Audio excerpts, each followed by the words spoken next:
Anda kembali menyaksikan Dua Sisi. Pemirsa, saya akan langsung ke Ustadz Tengku Zul. Ustadz, tadi disebutkan bahwa ini akan aturan ini sebenarnya untuk mengatur agar syiar-syiar atau tayangan-tayangan itu sesuai dengan kaidah yang benar. Dan juga tadi Pak Baidowi menyebutkan ini diatur oleh MUI. Jadi semua yang hadir itu, semua yang tayang, pendakwah harus disertifikasi oleh MUI. Tanggapan Anda, Tengku Zul? Dulu program sertifikasi dai digulirkan oleh Menteri Agama dan ditolak oleh seluruh Indonesia, termasuk MUI menolaknya. Maka kemudian bergeser menjadi dai bersertifikat.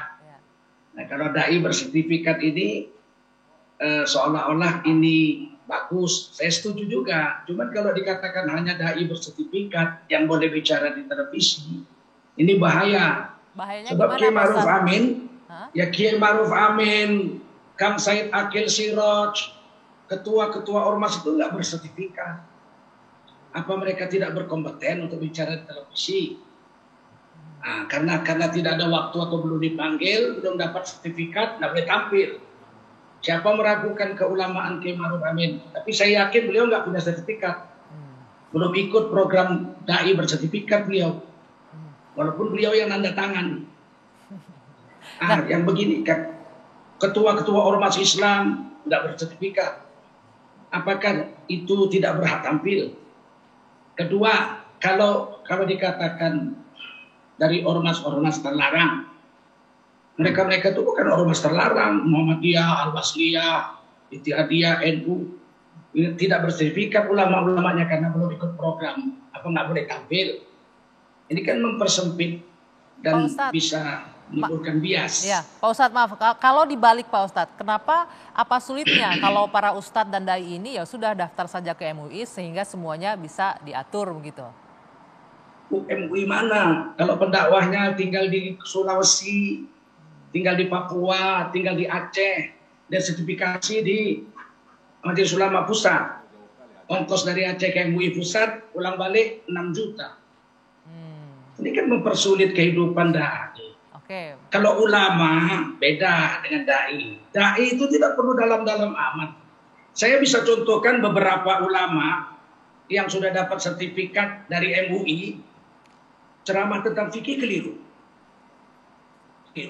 Beberapa poin saya WhatsApp keliru. Salah menurut kita. Sudah dapat sertifikat, kan nggak ada jaminan juga. Oke, nggak ada jaminan ya, Pak Baidowi mungkin bisa dijawab ya, Pak. Nggak ada jaminan dan itu mempersulit ulama katanya urusan sertifikasi ini. Ada dua hal ya yang tidak bisa dicampur aduk gitu ya. Misalnya tadi satu adalah dai bersertifikat. Kalau yang Kementerian Agama itu beda lagi, itu sertifikasi dai. Itu dua hal yang berbeda. Karena dai bersertifikat itu adalah sebuah pilihan. Jadi seorang dai bisa ikut ya sertifikasi dai di Majelis Ulama Indonesia untuk diuji kompetensinya atau kompetensi keagamaannya, lalu kemudian juga untuk diuji tingkat bagaimana pemahaman dia yang berkaitan dengan hubungan antar agama dan negara, komitmen kenegaraannya. Kan itu satu hal. Lalu yang kedua yang tadi yang sebenarnya kalau yang kaitannya dengan TV itu kan dia kaitannya dengan organisasi terlarang, ya kan seperti itu. Jadi dua hal yang berbeda.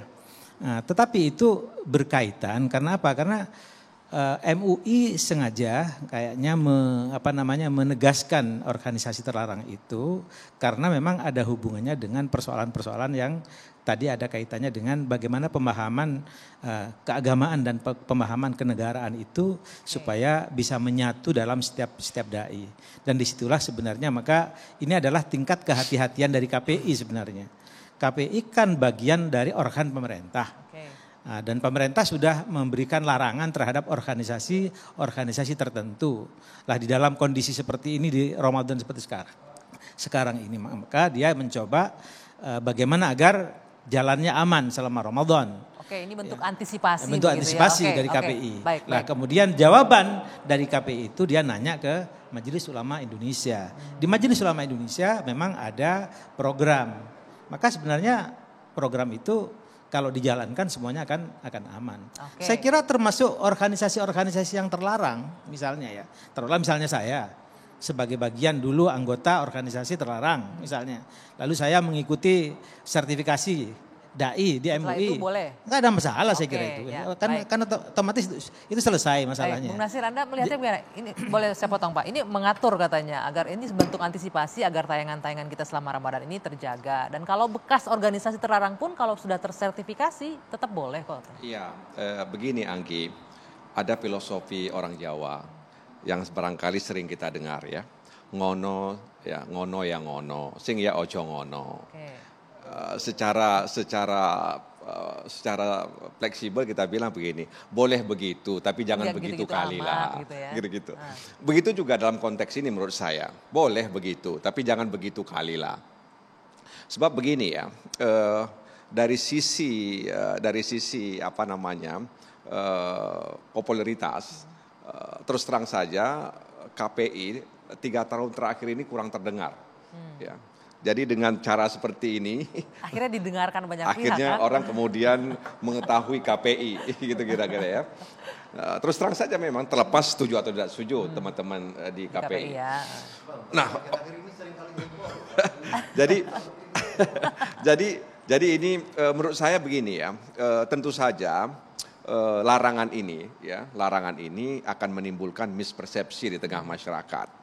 Apalagi tidak disebutkan organisasi yang terlarang itu apa. Oke. Kalau memang berani, ya jangan tanggung-tanggung, ya disebutkan saja dalam surat edaran itu bahwa yang dimaksud dengan organisasi terlarang itu adalah A, B, C atau 1, 2, 3.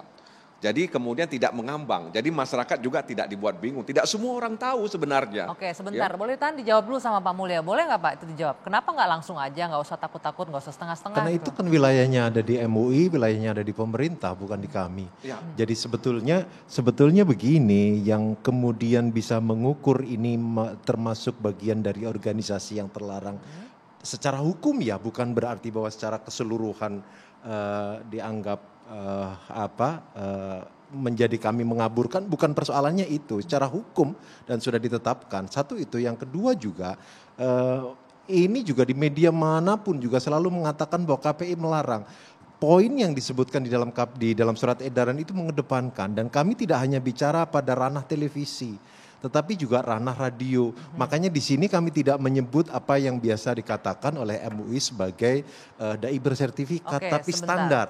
Standar Karena kami ya. berpikir untuk radio-radio juga. Kenapa Oke. begitu? Harus ada koordinasi dengan MUI di kabupaten kota, di provinsi. Kenapa? Akhirnya role-nya itu sama dengan apa yang diinginkan oleh MUI yang ada di pusat gitu. Oke, sebentar. Begini, Boleh tadi ditanggapi kan lagi. kata teman-teman KPI mereka sudah berkonsultasi, ya meminta pendapat MUI. ya. Nah seharusnya dalam konsultasi itu ya diminta sama MUI Tidak hanya organisasi MUI apa, sebenarnya, MUI dan Kemenak ya, juga. Kemenak juga organisasi apa memutuskan itu kan. dengan Kemenang, organisasi apa Ya. yang kemudian terlarang sehingga kemudian pemilik stasiun televisi Nggak bingung begitu nggak ya. bingung menerjemahkan, meskipun memang sebagian orang tahu ada organisasi terlarang, tapi kan tidak semua orang tahu.